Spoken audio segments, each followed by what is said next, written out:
lights, camera, podcast. This is the Silver Screen Sessions podcast with your host, Pete.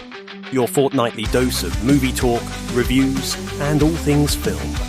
From blockbusters to hidden gems, Pete will be breaking down what's worth watching, what's overrated, and everything in between.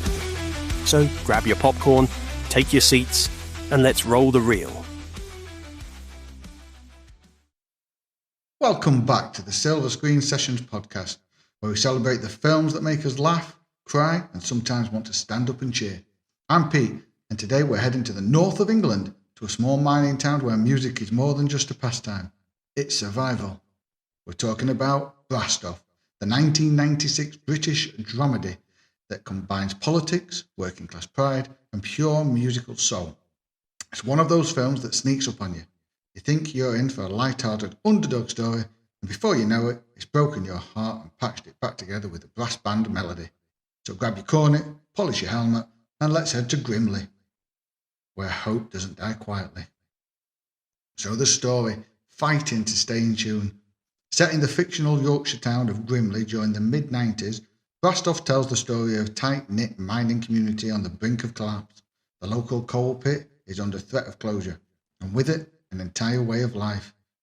But for the men of Grimethorpe Colliery Band, led by the passionate and stubborn conductor, Danny, played by the great Pete Postlethwaite, the band is more than just a hobby.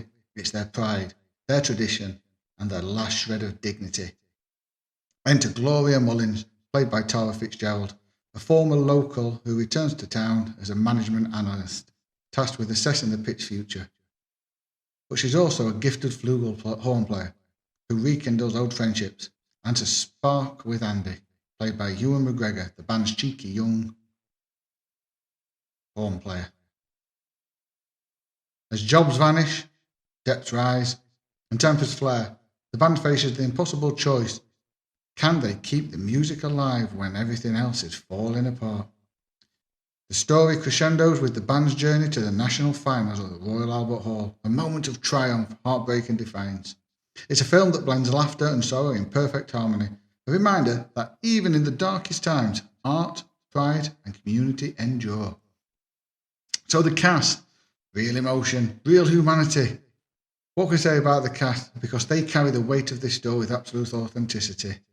Pete Postlethwaite delivers one of his finest performances as Danny, the band leader whose love for music borders on obsession.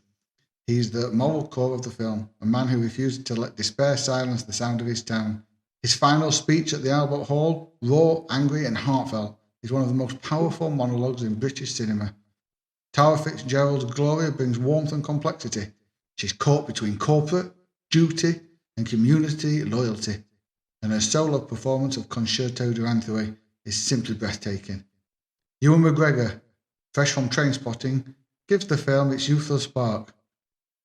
His Andy is charming, funny and passionate, representing that working class optimism that refuses to die. And Stephen Tompkinson as Phil, Danny's son, is devastating. His breakdown in the church, dressed as a clown after losing everything, is gut-wrenching. He captures the despair of a man who's been told he's worthless by a world that's moved on. Together, this cast doesn't feel like actors. They feel like people you've known all your life.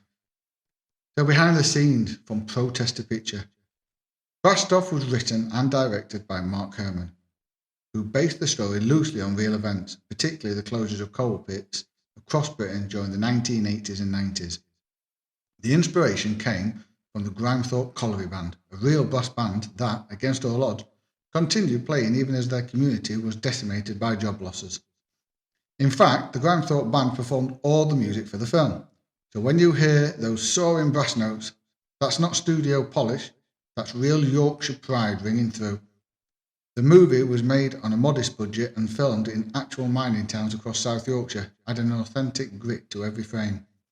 It premiered in 1996 and quickly became a critical darling, though not everyone was comfortable with its political edge.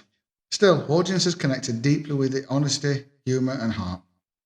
Fun fact, when the film screened in the US, distributors were so worried Americans wouldn't understand the Yorkshire accent that they nearly subtitled it. Thankfully, they didn't, because that voice, that rhythm, is what gives the film its soul. The music, brass, heart and soul. The music in Brastoff isn't just background, it is the film. The brass band arrangements are stunning, equal parts joyful and mournful. Pieces like Danny Boy, Concerto de Antwerp, and Land of Hope and Glory aren't just beautiful, they're symbolic. They represent resilience, tradition, the idea that when words fail, music still speaks. What's fascinating is how the film uses music to parallel the miner's struggle. Every rehearsal, every performance becomes a small act of rebellion. They can't fight the system with politics, but they can play their hearts out, and that's the kind of defiance all on its own. By the time we reach the finale at the Royal Albert Hall, the sound of those horns carries everything. Loss, pride and dignity. It's one of those cinematic moments where music says more than dialogue ever could. So themes, community, class and the cost of hope. Brastoff works on multiple levels. It's part social drama, part love story and part political statement. At its core, it's about identity, about what happens when your job, your town, your pride, everything that defines you is taken away. The miners aren't just fighting for work, they're fighting for worth. Danny says it best in the unforgettable speech. This band's been a way of life, and it's bloody well finished now, isn't it? But even in despair, there's dignity. That's what the film gets so right. It never romanticises poverty, but it does celebrate the strength that ordinary people find in each other. It's also about generational conflict, Danny's idealism versus Phil's exhaustion, old pride versus modern cynicism.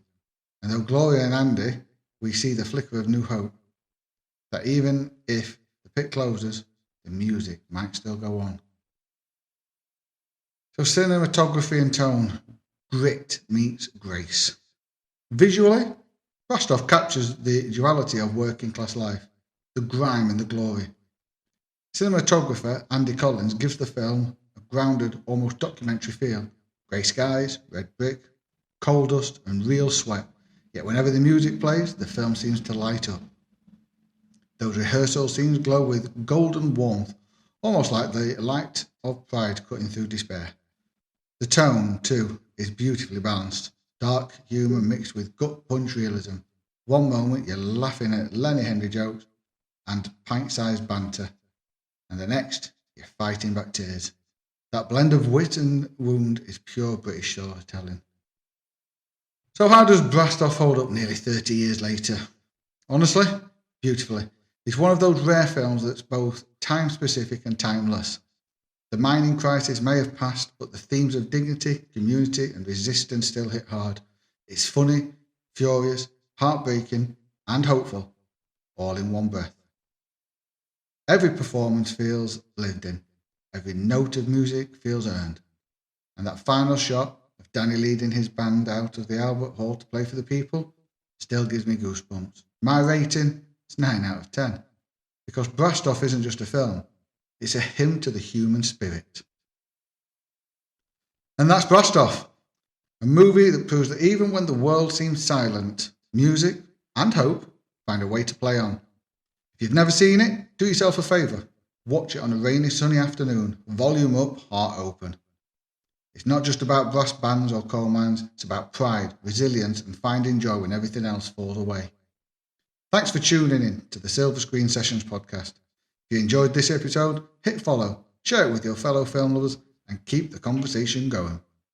And next time, we're blasting off again, but this time with whales, warp drives and a healthy dose of humour. We're heading into the 23rd century for Star Trek IV, The Voyage Home, the film that saved the future by going back to the past.